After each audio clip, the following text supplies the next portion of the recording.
कुछ व्यक्ति कहते हैं कि पार्वती जी की मृत्यु हो गई थी। उस देवी का पुनर्जन्म राजा दक्ष के घर हुआ था। युवा होने पर देवी सती यानी पार्वती जी ने नारद के बताने के पश्चात श्री शिव जी को पति बनाने का दृढ़ संकल्प कर लिया और अपनी माता जी के माध्यम से अपनी इच्छा पिता दक्ष को बताई। तो राजा दक्ष ने कहा कि वह शिव जी मेरा दामाद बनने योग्य नहीं है, क्योंकि वह नग्न रहता है, केवल एक मृग छाल पर्दे पर बांधता है, शरीर पर राख लगाकर भांग के नशे में रहता है, सर्पों को साथ रखता है। ऐसे व्यक्ति से मैं अपनी बेटी का विवाह करके जगत में हंसी का पात्र नहीं बनूंगा। परंतु देवी पार्वती भी जिद की पक्की थी। उसने अपनी इच्छा श्री शिव जी के पास भिजवा दी और कहा कि मैं आपसे विवाह करना चाहती हूँ। राजा दक्ष ने पार्वती जी का विवाह किसी अन्य के साथ निश्चित कर रखा था। उसी दिन श्री शिव जी अपने साथ हजारों की संख्या में भूत प्रेत, भैरव तथा अपने गणों को लेकर विवाह मंडप पर पहुंच गए। राजा दक्ष के सैनिकों ने विरोध किया। शिव की सेना और दक्ष की सेना में युद्ध हुआ। पार्वती ने शिव जी को वरमाला पहना दी। पार्वती को बलपूर्वक लेकर श्री शिव जी कैलाश पर्वत पर अपने घर ले गए। कुछ व्यक्ति कहते हैं कि देखो, श्री शिव जी भी भव्य बारात लेकर पार्वती से विवाह करने आए थे, इसलिए बारात की परंपरा पुरातन है, इसलिए बारात बिना विवाह की शोभा नहीं होती। इसका उत्तर यह है कि यह विवाह नहीं था, यह तो प्रेम प्रसंग था। श्री शिव जी बारात नहीं सेना लाए थे, पार्वती को बलपूर्वक उठाकर ले जाने के लिए। विवाह की पुरातन परंपरा श्रीदेवी महापुराण के 3 स्कंद में है, जो ऊपर बता दी है। बेटियों तथा बेटों को चाहिए कि अपने माता पिताजी की इच्छा अनुसार विवाह करें। प्रेम विवाह महाक्लेश का कारण बन जाता है। जैसे भगवान शिव जी और पार्वती जी का किसी बात पर मनमुटाव हो गया। शिव जी ने पार्वती जी से पत्नी व्यवहार बंद कर दिया तथा बोलचाल भी बंद कर दी। पार्वती ने सोचा कि अब यह घर मेरे लिए नरक हो गया है, इसलिए कुछ दिन अपनी माँ के पास चली जाती हूँ। पार्वती जी अपने पिता दक्ष के घर मायके में चली गई। उस दिन राजा दक्ष ने एक हवन यज्ञ का आयोजन किया हुआ था। राजा दक्ष ने अपनी बेटी का सत्कार नहीं किया तथा कहा कि आज क्या लेने आई हो, देख लिया उसका प्रेम, चली जा घर से। पार्वती जी ने अपनी माता से श्री शिव जी के नाराज होने की कथा बता दी थी।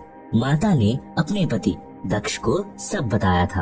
पार्वती जी को अब न मायके में स्थान था न ससुराल में। प्रेम विवाह ने ऐसी गंभीर परिस्थिति उत्पन्न कर दी कि दक्ष पुत्री को आत्महत्या के अतिरिक्त कोई विकल्प नहीं देखा और राजा दक्ष के विशाल हवन कुंड में जलकर मर गई।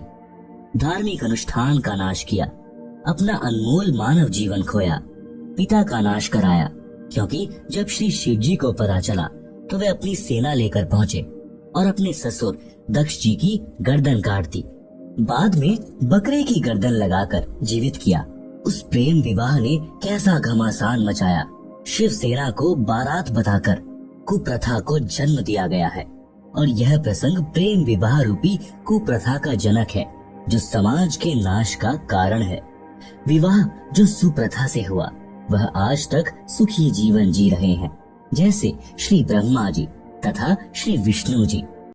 विवाह करने का उद्देश्य, विवाह का उद्देश्य केवल संतानोत्पत्ति करना है। फिर पति पत्नी मिलकर परिश्रम करके बच्चों का पालन करते हैं, उनका विवाह कर देते हैं, फिर वे अपना घर बसाते हैं।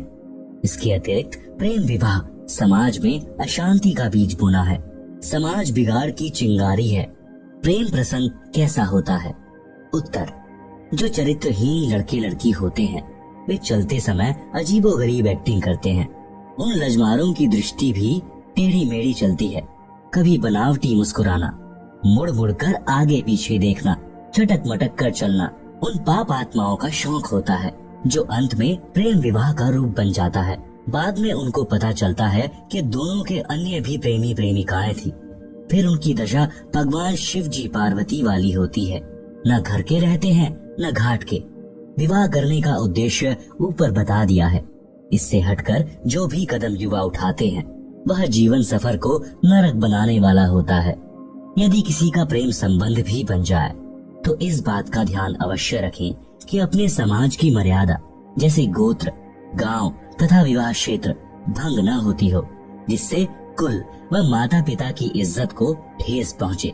गलती से ऐसा हो भी जाए और बाद में पता चले तो लड़के लड़की को चाहिए कि तुरंत उस प्रेम को तोड़ दें। अंतर जातीय विवाह वर्तमान में करने में कोई हानि नहीं है, परंतु उपरोक्त मर्यादा का ध्यान अवश्य रखें। भगवान शिव जी ने भी देवी पार्वती को इसी कारण से त्यागा था। आगे की कथा इस प्रकार है। भगवान शिव का अपनी पत्नी को त्यागना। जिस समय श्री रामचंद्र पुत्र श्री दशरथ यानी राजा अयोध्या वनवास का समय बिता रहे थे, उस दौरान सीता जी का अपहरण लंका के राजा रावण ने कर लिया था। श्री राम को पता नहीं था। सीता जी के वियोग में श्री राम जी विलाप कर रहे थे। आकाश से शिव पार्वती ने देखा। पार्वती ने शिव से पूछा कि यह व्यक्ति इतनी बुरी तरह क्यों रो रहा है, इस पर क्या विपत्ति आई है।